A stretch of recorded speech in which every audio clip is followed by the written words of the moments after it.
Buenos días. Hoy tenemos el placer, un gran placer, de presentarles a una mujer excepcional. Es religiosa del Sagrado Corazón, se llama Dolores Aleixandre. Yo creo que ha sido una pionera.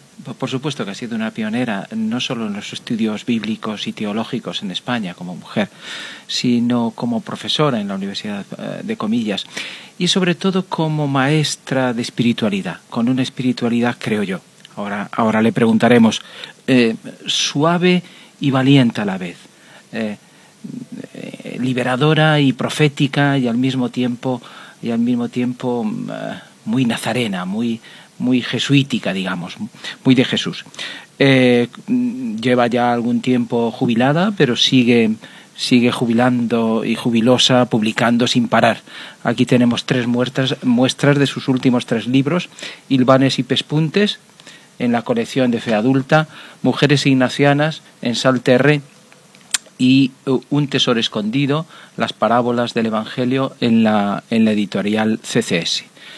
Dolores, es un placer tenerte aquí con nosotros. También. ¿Te puede definir como una mujer de Dios? ¿Encajarías esa definición? Ojalá. Sí. Sí, lo más que me gustaría. ¿Se puede ser feliz siendo creyente? Es decir, ¿la felicidad puede venir de la creencia, de creer en Dios, de creer en Jesús de Nazaret? Claro, a ver, cuando él decía, la alegría que yo os doy no os la puede quitar nadie, yo creo que eso es como un farol impresionante, porque tan fácilmente, por cosas tan chicas, se nos va la alegría, pero la palabra está ahí, ¿no? Como si fuera un montón de felicidad y de alegría, que es compatible con todo lo que el mundo es sufrimiento, dolor, es esta mezcla del misterio pascual.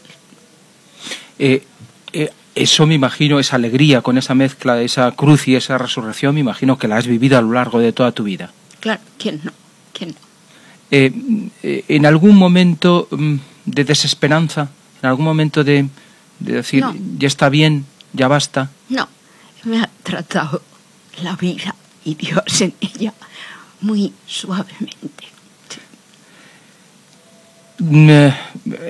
Eres monja del Sagrado Corazón. Una congregación relativamente pequeña, ¿no? No, somos, a ver, cuando entré éramos 7.000. 7.000. Somos 4.000 ahora. No sé si llegamos a 4.000. La fundación ha habido francesa. 1800. Hemos dedicado siempre a educación y a partir del cambio conciliar la palabra educación se ha abierto mucho. A ver, me gusta aquello de Blas de Otero, de poner al hombre en pie. Entendemos así la educación. La educación como poner al hombre en pie. Claro. Estáis en todo el mundo, me imagino, en España también, bastante implantadas, por lo que veo. Sí. ¿Te has sentido siempre feliz siendo monja? La verdad que sí. ¿No echas de menos cualquier otra vocación? Yo creo que se pasa ya por los 40, cuando ya piensas, te das cuenta de que no vas a tener hijos ni marido. Si hay un momento en que eres más consciente de aquello a que has dicho no. Y yo creo que ese es un momento importante para enraizar más aquello a que has dicho sí. La verdad que la gente, las personas, las relaciones, eso supone tal riqueza, ¿no? Y tal fuente de amistad, de comunicación, que en eso yo creo que tenemos un tesoro en el celibato. O sea, que eres una mujer realizada, porque a veces se dice, bueno, se casan con Dios, ese dicho, terrible, ya sabes, terrible, se casan con Dios porque no hay quien se case con ellas. y que se repetía mucho, ¿no? Sí, sí. Y no es verdad, en tu caso personal y en otra mucha gente con la que has compartido, ¿no? No. ¿En algún momento dudaste, aparte de ese momento? No, antes sí, entré en el convento entonces a los 20 años y yo creo que hay una etapa que es lo que cuenta el libro de Samuel, la vocación de Samuel, la cuenta en una noche, pero las personas lo vivimos como un acordeón estirado. Entonces, durante tiempo, 4 años, por ejemplo, estás en búsqueda, ¿no? Pensando, ¿será esto? Y luego te enamoras y luego vuelves a pensar que eso no termina de ser lo tuyo. Yo creo que esas etapas son buenas. No habría que admitir a nadie en una congregación. Creo que no hubiera pasado por ese proceso un poquito largo. De maduración afectiva, Claro, digamos. Sí, porque luego, si no, surgen muchos líos después. La vida religiosa tiene futuro, por lo tanto. Sí. Redimensionada quizás. Sí, mucho, mucho. En número, ¿no? Sí, en número y en estructuras, ¿no? Estamos, en un momento que yo creo precioso, que es el de la poda. Nos están podando muchísimo. Pero duele. Claro, duele como no va a doler, claro. Duele la disminución, duele el envejecimiento, pero a la vez nunca ha estado la vida religiosa, hablo de la apostólica, con más creatividad y con más proximidad unos de otros y unas de otras. La pobreza nos ha hecho más humanas, hablo en femenino, porque lo que más conozco es la vida religiosa en femenino. Pero la pobreza nos ha bajado de ciertos pedestales, o estamos a lo mejor cada congregación una especie de burbuja, se ha caído la burbuja y fluye ahora una cordialidad, una proximidad, una humildad de preguntar, oye, ¿cómo hacéis para las residencias de mayores?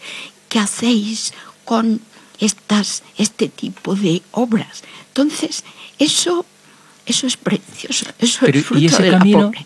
Ese camino llegasteis a él a la fuerza ahorca, claro, porque no tuvisteis más remedio. Claro, a la fuerza. Sí, está bien que sea así, no pasa nada. Y suele ser así, cuando se purifica la Iglesia suele ser creo que a veces de una forma... Sí, mira, estos días es curioso, leyendo en la Marcos los preparativos de la Pasión, y dice, el Hijo del Hombre se va conforme está escrito. Jesús hace una lectura peculiar, no está dicho ninguna parte que vaya a morir, ¿no? Es lecturas asimiladas del siervo, bueno. Pero cuando Marcos usa un verbo curioso, que es hipago, es caminar, pero conducido, caminar empujado. Jesús va a la muerte empujado por las circunstancias. Bueno, y va y hace suyo ese trayecto. Es igual, nos pasa a nosotros.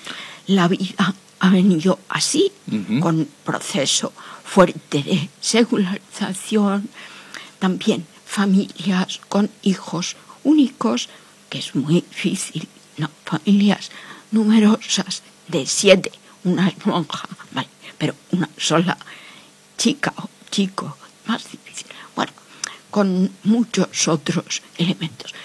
Uno de ellos, fundamental, importantísimo, es que el concilio habla de la vocación universal a la santidad. En mi generación para, diríamos, ser santa, seguidora de Jesús, había que ser monja o cura. Ya no. Y eso es... Menos mal. Claro, menos mal. Por Dios, esto es una suerte. Y ahora es como si un jardín cerrado han roto las tapias y ahora transita todo el mundo, ¿no? Entonces, bueno, habrá un sector que será la vida religiosa más pequeño, ¿no? Será quizá minoritario, con una vocación digamos, al seguimiento así, pero como en colaboración con otros modos de estar, carismas, opciones. Yo, fíjate, para mí el concilio es de las aperturas que hizo más ricas. Más es que, claro, trajo consecuencias y vendavales. Pero eso de no sentirnos los religiosos por encima de como los elegidos o los únicos elegidos. Esto es un lenguaje mortal de necesidad. O sea, se democratizó la santidad al alcance de cualquier persona que quiera seguir a Jesús. Claro, sí. Menos vida religiosa, más auténtica quizás, más genuina, sí, con bien, menos poder, bien, sí. con más intercongregacionalidad, Sí. que decís Mira, ahora. yo he vivido 5 años en un proyecto de Cáritas para familias sin techo. Lo hizo después del jubileo en Vallecas, Pacífico. Es un bloque, 60 apartamentos. Claro, había trabajadores sociales, pero querían una comunidad de religiosos. A nadie le puedes pedir hoy 4 sujetos para estar ahí viviendo en una de estas casas.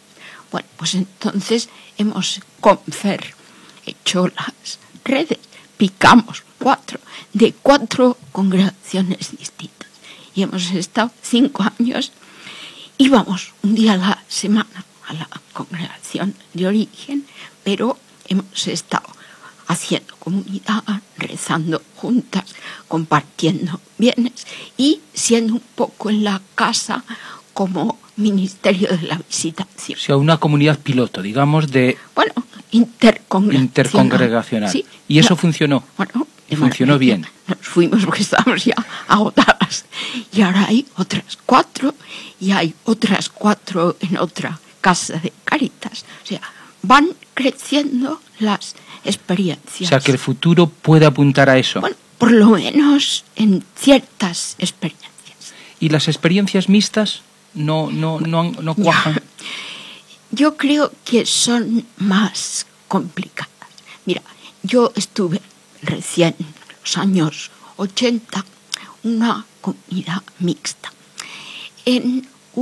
Éramos 4 religiosas, 2 del Sagrado Corazón, 2 de otras, y 4, un seminarista, otro que, bueno, el seminarista era José Luis Álvarez Santa Cristina, alias Chelis, ¿Ah, sí? que sí, No me ese digas. fue mi pareja.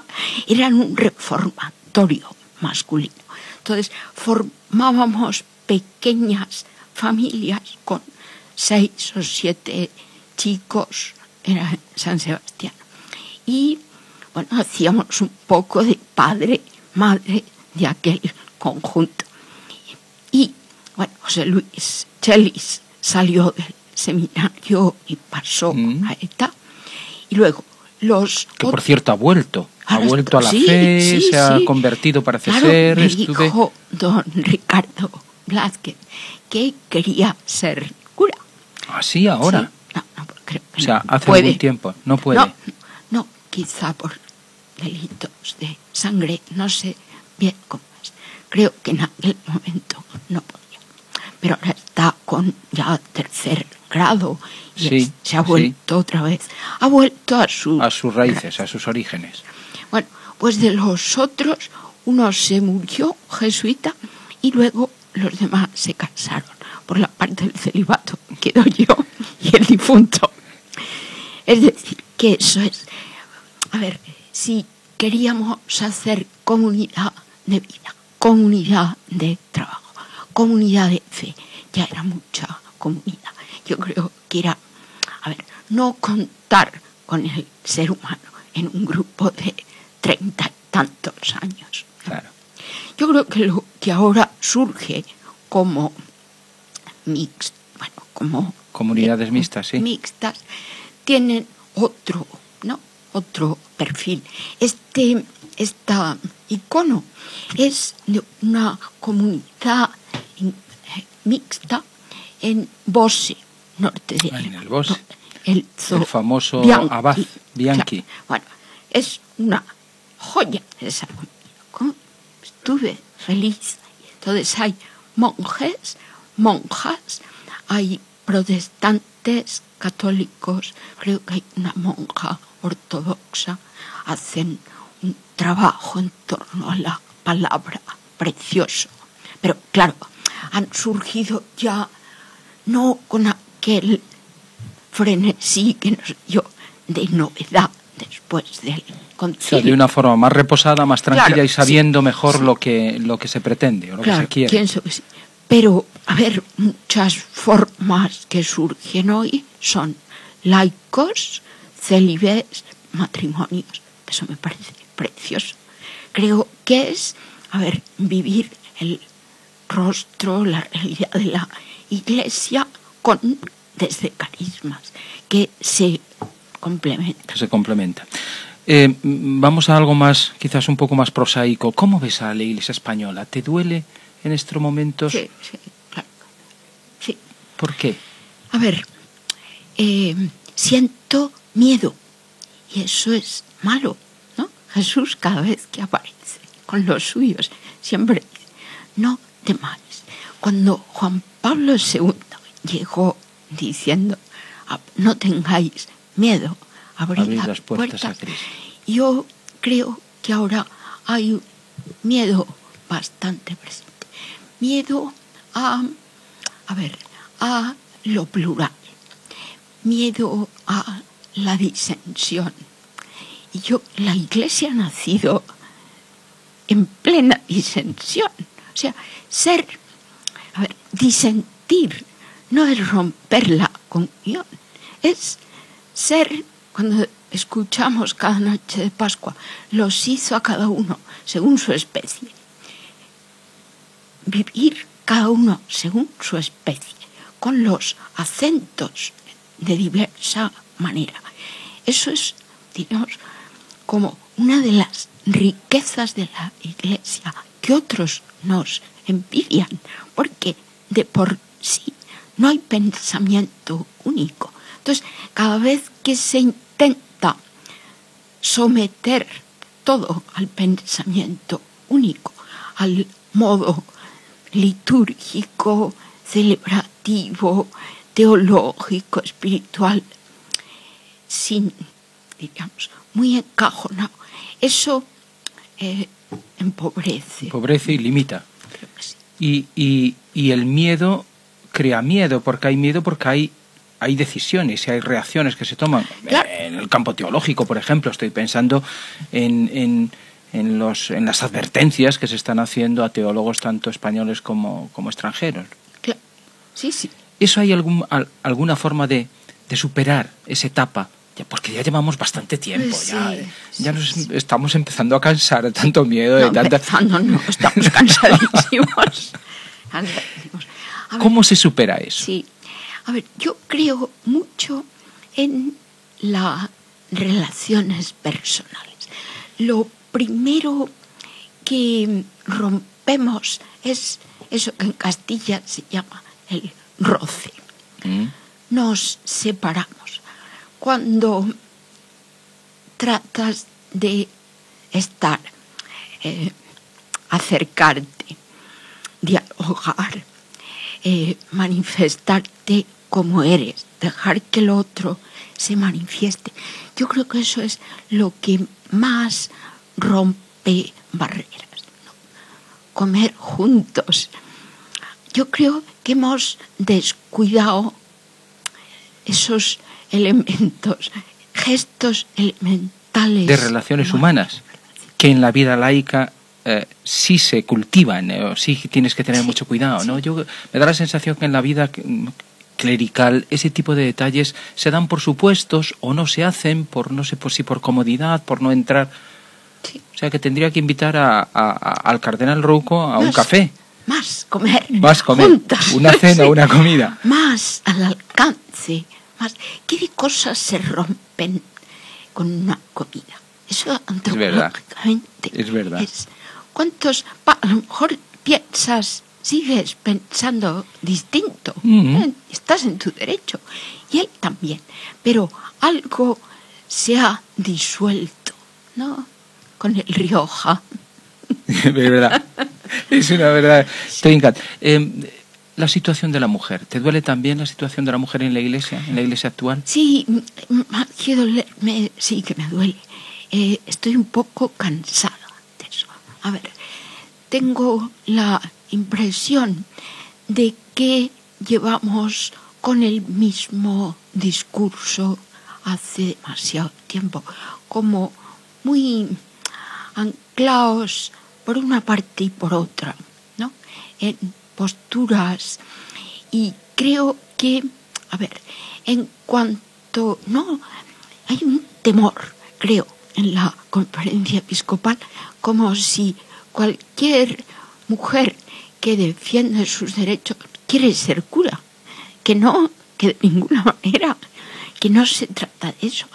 Se trata de que el Evangelio empuja de abajo arriba, porque habla de una comunidad circular en la que alguien tiene la presidencia, pero en que todos somos hermanos y hermanas.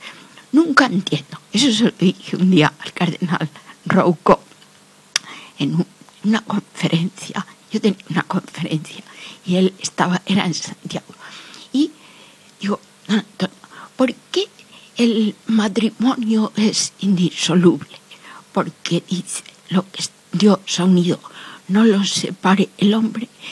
Y Mateo 23 dice, no llaméis a nadie padre, ni maestro, ni señor, porque solo hay un padre y tenemos la iglesia llena de padres, abades, archimandritas, monseñores. Es que es apócrifo este texto. ¿Por qué tenemos tanto miedo a este sueño de Jesús tan circular, tan fraterno?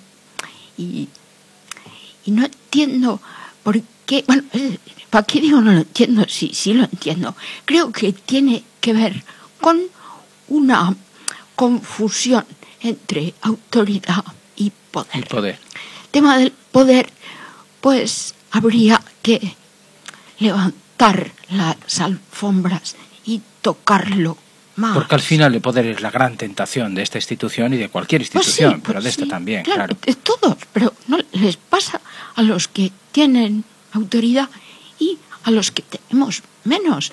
Eso forma parte de nuestro pecado original. ¿Y ves alguna salida a corto? Sí. Porque ya estamos un poco cansados, ¿no? A ver, alguna salida a corto, es decir, un concilio, una decisión de algún papa que diga, oiga, vamos a igualar. Porque hoy es un escándalo, es decir, debemos ser la única institución, creo que hay otra, que es el Comité Olímpico Internacional, donde no se admite la presencia de la mujer en igualdad de condición. Sí, a ver, creo que hay gestos aislados. Te cuento, hay una novela que me ha gustado muchísimo y recomiendo. Se llama Vaticano 2035, de un tal Paolo Paoli.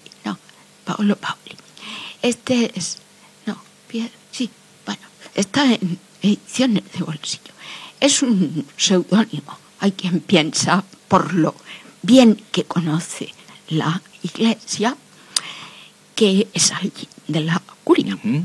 Bueno, además es una novela llena de amor a la Iglesia y accede al papado, el último es Juan Benedicto XVI, dimite al cumplir los 80, vamos ya un poquito de retraso, y ya nombra, eligen a uno. El siguiente es un viudo con 2 hijas, un hombre que ha sido premio Nobel porque ha conseguido la paz entre israelíes y palestinos. Entonces, lo primero que hace, el otro ha hecho ya celibato opcional y para sacerdote ordenar casados. Y él, cuando accede al papado, nombra a 3 mujeres, una para el dicasterio, para esta doctrina de la fe, y es una teóloga feminista.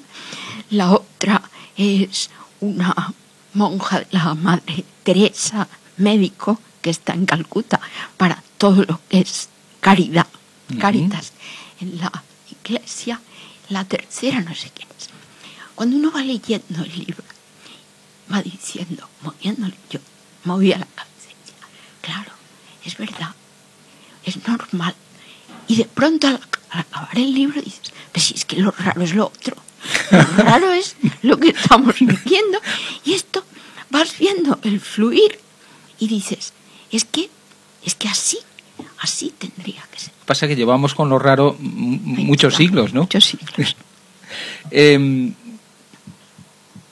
¿Ves un próximo concilio o crees que el Vaticano II no se ha desarrollado o estamos en una etapa de involución y de...? A ver, pienso que para convocar un concilio haría falta otra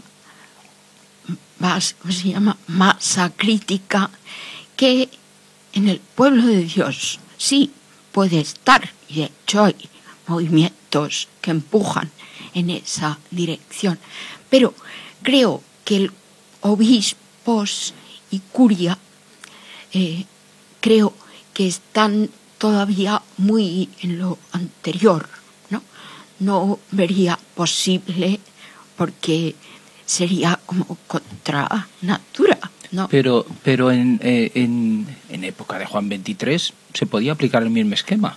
Y llegó un papa así santo y dijo, ¿y cómo venía? ¿Cómo era el episcopado y de aquella época de Pío XII? Sí. Yo creo que incluso peor, hablando entre comillas, ¿no? El espíritu tendrá que soplar de alguna manera, ¿no? Sí, pero a ver, es tan distinto su soplo del que nos gustaría, ¿no? Quizá esta edad era del hierro que estamos viviendo, puede purificar. Lo que pasa es que hay mucha gente que se está yendo. Ese es el problema. Claro. La salida hacia la indiferencia radicalmente, ¿no? De una forma muy masiva a veces, ¿no? Claro. Mira, una cosa dramática es que se está rompiendo la transmisión de la fe, si no se ha roto ya. Siento una inquietud enorme de padres y madres jóvenes cristianos, pero no saben cómo pasar la fe a los hijos. Entonces, todo lo que sea favorecer eso, diríamos, nos ayudaría a continuar con esa transmisión. Cantidad de familias cristianas que no saben cómo hacer. Te iba a decir, pero para eso necesitamos ilusionar de nuevo a los curas, ilusionar de nuevo a las catequistas, ilusionar de nuevo a la gente, volver a vivir aquella primavera que tú y yo vivimos después posconciliar, donde éramos creativos, donde hacíamos cosas, donde estábamos contentos, alegres. Da la sensación de que eso se ha perdido todo y que volvemos al funcionario típico que se dedica a decir misas y muy puestecitos, pero nada más. Quizá por eso nos queda hoy la vuelta a Jesús y la vuelta al Evangelio. Mi experiencia es que el Evangelio tiene tal poder de sugestión, de atracción, de asombro, que diríamos, a ver, redime lo que tenemos eclesialmente de apagado y de desvaído, ¿no? Entonces, creo que amamos la Iglesia a partir del Evangelio. No creo que al revés. O sea, primero el reino y después la... Claro, no sé si es primero o después, pero sí que quien está fascinado por Jesús, pues entiende después que el lugar donde mantenemos su nombre, siempre tengo una experiencia, estuve haciendo un retiro en el lago de Galilea, tienen los franciscanos, quizá. Conozco, sí. Bueno, subida en un montecito allí, junto a las bienaventuranzas, veía la iglesita de los franciscanos. Venían autobuses de peregrinos, celebraban la Eucaristía, se iban. Fue como decir, esto es la Iglesia, es el espacio, la comunidad que mantiene vivo el nombre de Jesús y su Eucaristía. Y nos hace falta eso. Entonces, estamos ahí, pero todo, aquella iglesita como de dibujo de niños, cuando piensas todos los sobreañadidos que hemos puesto, es difícil acceder a ese tesoro central de la persona de Jesús, su Evangelio, su Eucaristía, sus sacramentos, porque hay demasiado perifollo en torno. Y ruido. O sea, volver a lo esencial. Claro. Eso también lo está diciendo el Papa. Benedicto XVI está diciendo, sí, al menos en sus discursos. Sí, es cierto. Es decir, volvamos a lo esencial, volvamos a lo nuclear, claro, volvamos a pero Cristo. Pero lo esencial es soltar lo accesorio, y eso ya nos cuesta más. Ese es el paso que nos cuesta, ¿no? Creo que sí. Cuando... Es decir, estamos de acuerdo en qué es lo esencial. Y lo usamos. Claro, pero no estamos de acuerdo en soltar o en cómo soltar eso accesorio. Bueno, cómo soltar es fácil, abrir las manos. Eso sí, pero antes decíamos que solo lo soltábamos si nos obligaban desde fuera, un poco la experiencia de la vida religiosa. Bueno, pues es que nos están empujando fuera, es que nos quedamos, a ver, estamos perdiendo gente tan buena, tan buscadora. Mira, participo en un grupo que anima Pablo Dors. Le conozco. Bueno, buen novelista. Buen novelista y buen cristiano. Y buen cristiano y buen cura. Sí, señor. Bueno, entonces, claro, convoca gente muy plural. El grupo se llama Buscadores de la Montaña. Y hay gente postcristiana, gente cristiana, pero más fuera de la Iglesia. Entonces, es precioso el proceso, porque es ir recuperando desde dentro, pero acogiendo la diversidad.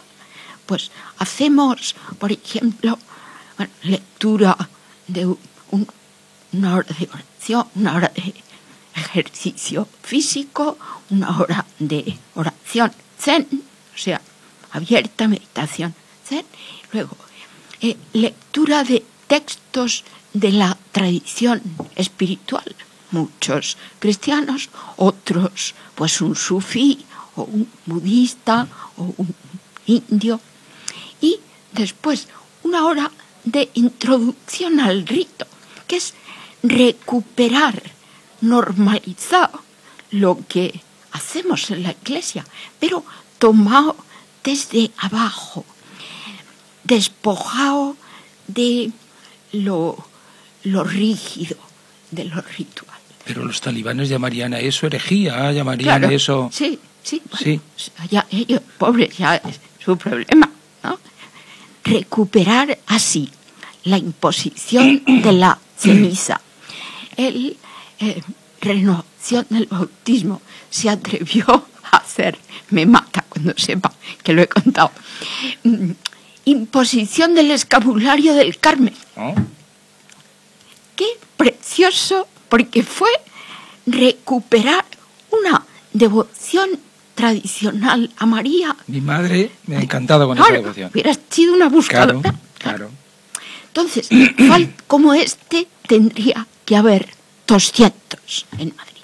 Porque hay mucha gente que si se le ayudara a recuperar eso que está dentro de una pátina, ¿no? Y recuperara su contenido. Es que diría, claro. Esto vale la pena, esto hace feliz, que decíamos al principio. Claro. 2 preguntas de actualidad, estaríamos aquí charlando. Sí. 2 preguntas de actualidad. Lo del el 19 es el día del seminario. ¿Qué cura quieres? ¿Qué curas quieres tú para la iglesia de hoy? Pues mira, quiero místicos de café, místicos de bar. Me explico. Tengo temor a que la formación de los seminarios sea ahora en burbuja insonorizada y aséptica. Pienso que lo fuerte de la formación es, por un lado, alguien con pasión por Dios y orantes, evangélicos y fascinados por Jesús, pero de los que se toman una caña con el no creyente con el que está. Yo tengo mucha amistad y me han aportado muchísimo las fraternidades de Foucault. Entonces, cuando veo a los hermanos y pues el que está ahora ha estado prior general, era barrendero y pasó, hacen teología, quiero decir, que es gente muy, muy preparada para lo que hace falta. Y asomaos en la balcón, la ventana de su casa, barrio popular, decía, veo esta plaza y siento que ese es mi sitio.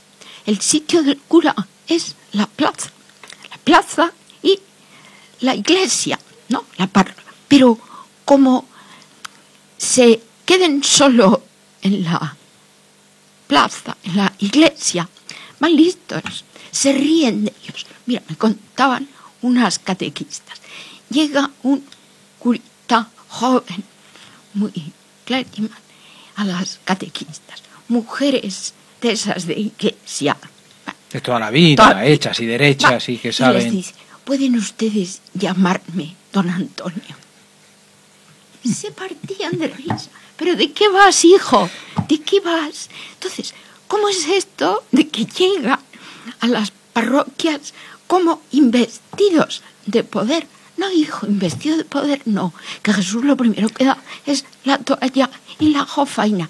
Siéntate con ella, tómate un café, apréndete sus nombres, pregúntale si llegan a fin de mes, si su marido está en paro. Y luego empezáis a hablar de catequesis. Esto me parece que está ahora mismo, pero esto es vox populi, es que lo dice todo el mundo. Todo el mundo decimos, ¡ay, qué bien! Ha llegado un cura mayor a la parroquia. Porque tenemos miedo de una oleada que llega en una cosa sobre el tema de mujeres. Que yo dije, me da miedo cómo llegan los curas para el tema de las mujeres, ¿no? Como imponiendo. Y dijo uno, es que las mujeres o los sacerdotes jóvenes os tratamos a las mujeres y a las religiosas según vuestro cometido propio y vuestra dignidad peculiar. Digo, pues ya le hemos fastidiado, porque en cuanto es peculiar ya empieza a hablar mal. La dignidad, la fraternidad que inventó Jesús preciosa, ese fluir de creyente a creyente. Pero en cuanto lo mío como mujer es peculiar, uy, lo que se esconde detrás de lo peculiar. Entonces, pues claro, estamos un poco asustadas. Cosas que me parecen tan increíbles como que haya libros que no, o sea, autores que no se pueden leer en el seminario. Hombre, que no esté el Penthouse o el Playboy, comprendo que no son lecturas, pero teólogos del posconcilio y anteriores al concilio que abren la mente de los chicos, que haya revistas que no estén en el seminario. A un seminarista que vino a hablar conmigo se llevó, como si fuera material pornográfico, un montón de vidas nuevas. Y yo decía, esto es rarísimo, que este chico coja esto como si fuera eso, material reservado. Entonces, eso me aterra, eso me parece, vamos, ¿qué va a salir de ahí? Y la última cuestión, se habla mucho últimamente de que la Iglesia debería, en esta situación de crisis, hacer algún gesto público, claro, impulsar una oleada, un tsunami de solidaridad desde las bases, desde todos sus medios. Mira, pagar el IBI, por ejemplo, dicen, que es un impuesto. Pues buenísima idea, pues buenísima. Eso, a ver. El padre Ángel acaba de pedir a los obispos que abran las catedrales y que las conviertan en comedores para dar de comer a la gente que lo necesita y que ellos sirvan a la gente a la mesa. Y lo mismo le pide a los políticos con el Congreso. Dice que hay ya hambre en España, que él conoce casos de niños y ancianos que está pasando hambre física. Mira, el día de Cuatro Vientos, el tiempo de adoración de la Eucaristía me pareció mágico. O sea, me pareció un momento de esos que crean, bueno, un clima y una experiencia. Solo me faltó y hubiera sido perfecto, que al terminar el Papa hubiera dicho, vamos ahora a hacer a nivel de toda España una colecta para el Cuerno de África. Hubiéramos juntado la adoración de la Eucaristía, que yo empujo en todos los retiros que doy. Tenemos que recuperar ese, estar recibiendo ante aquel que se entrega. Hay que reencontrar eso. Pero sabiendo que eso, que decía Carlos de Foucault, que a fuerza de exponer el Santísimo, empezó a vivir él una vida expuesta. Hubiera sido, genial eso, decir, la Eucaristía es el pan roto y compartido. Ahora colecta. Bueno. Coincidimos tanto que desde aquí también le hemos pedido ese mismo gesto. Anda. Sí, sí. Ah, mira. Y nos criticaron un montón por eso. ¿Ah, sí? Sí.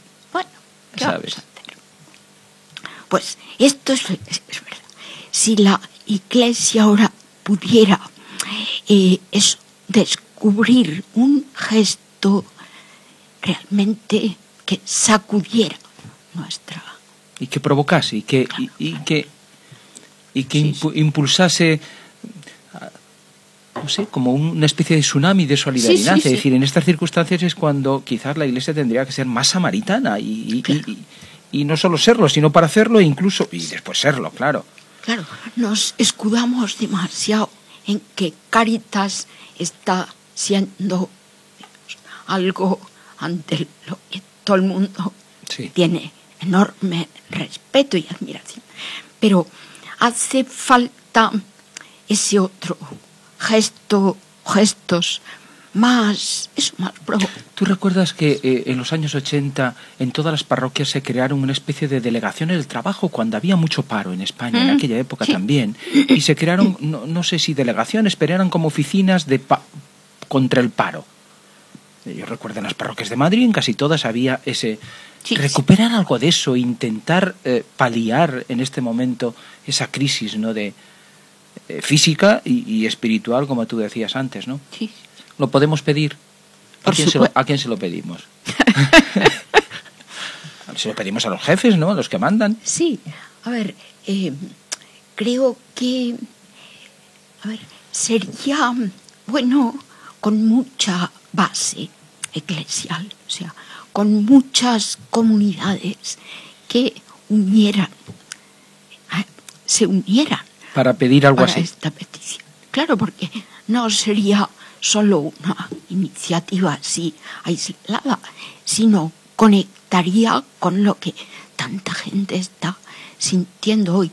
Quizás si evitáramos, has dicho al principio lo de la dulzura, es más bien humor. Tengo por herencia familiar sentido del humor y creo que nos pierde a veces el tono mesiánico o reivindicativo. A mí me gusta... Las formas a veces nos me pierden. gusta que haya gente que dé un puñetazo. Porque yo no soy capaz, pero me gusta que otros lo hagan. Digo, mira, qué bien. Pero también estamos otras gentes, pues, a ver, con otro tono. Pues esto que decía, el diálogo, de tratar de convencer, de no acorralar. A veces es que acorralamos mucho, sí, ¿no? Sí. Y eso hace que se retraiga más la jerarquía. Creo que con obispos amigos delante de cafés, o sea, a lo mejor tardar un poquito más y crear masa crítica, a ver si ellos surge de la propia conferencia, ¿no? De sectores, de los muchos obispos muy sensibles. Sí, que después además cada uno en su diócesis Pues están haciendo gestos. Ahí está. Ese tipo de gestos tendrían que hacerlos entre todos y desde la conferencia episcopal para que tengan repercusión pública, mediática, claro, porque lo que no sale en los medios no existe, claro. Sí. Pues desde aquí lo pedimos, ya ven que es una delicia hablar con Dolores. Los que quieran, por supuesto, profundizar en esta mística de la dulzura, aquí tienen 3 libros, entre otros muchos, y infinidad de sus artículos que encontrarán también en la red. Muchísimas gracias, Dolores, es un placer. Igualmente.